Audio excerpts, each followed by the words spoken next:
No longer will migrant Filipino workers needlessly struggle for their documentary requirements for their work and abroad for departure from the country.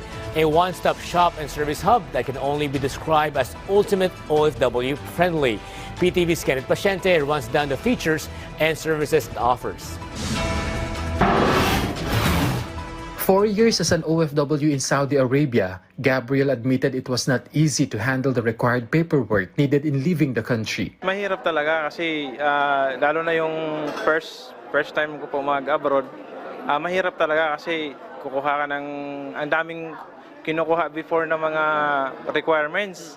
This experience of OFWs is what the government aims to address. That is why President Ferdinand R. Marcos Jr. and First Lady Luisa Araneta Marcos led the inauguration of the Bagong Pilipinas One-Stop Shop OFW Action Center. This is part of the new building of the Department of Migrant Workers in Makati City. According to the President, this is just one of many government measures to repay the sacrifices of OFWs through faster and more efficient processes for their needs. Ang Action Center ay hindi lamang isang opisina.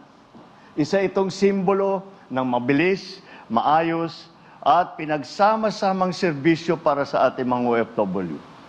Layunin nito gawing mas madali ang kanilang proseso mula sa reintegrasyon, legal na tulong, hanggang sa pagsasana at iba pang serbisyong kailangan nila. The Action Center will serve as a pathway so OFWs no longer have to struggle.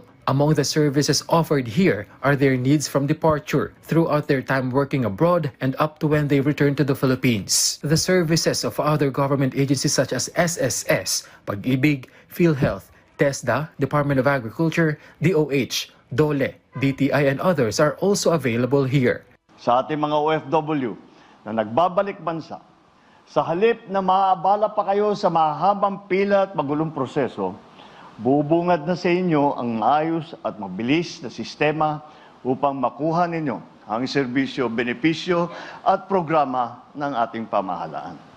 Gayon din, para sa isang kababayan nating magsisimula ng paglalakbay bilang OFW, matutulungan kayo dito sa bawat hakbang sa inyong pag-apply.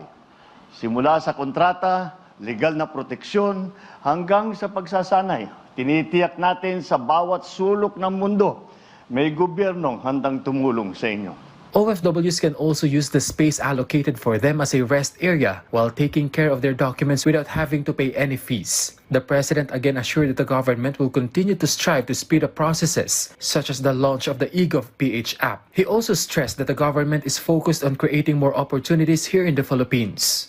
Sa ilalim ng ating pamahalaan, tinitiyak natin na ang bawat Pilipino, lalo na ang ating mga manggagawa sa iba't ibang bansa, ay makaramdam ng malasakit at mabilis na serbisyo mula sa ating pamahalaan. Higit pa rito, ito ay isang paalala ng mas maliwanag na kinabukasan na itinataguyod natin para sa bawat Pilipino. Isang bansang hindi kailangan lisanin pa para makahanap ng disenteng trabaho.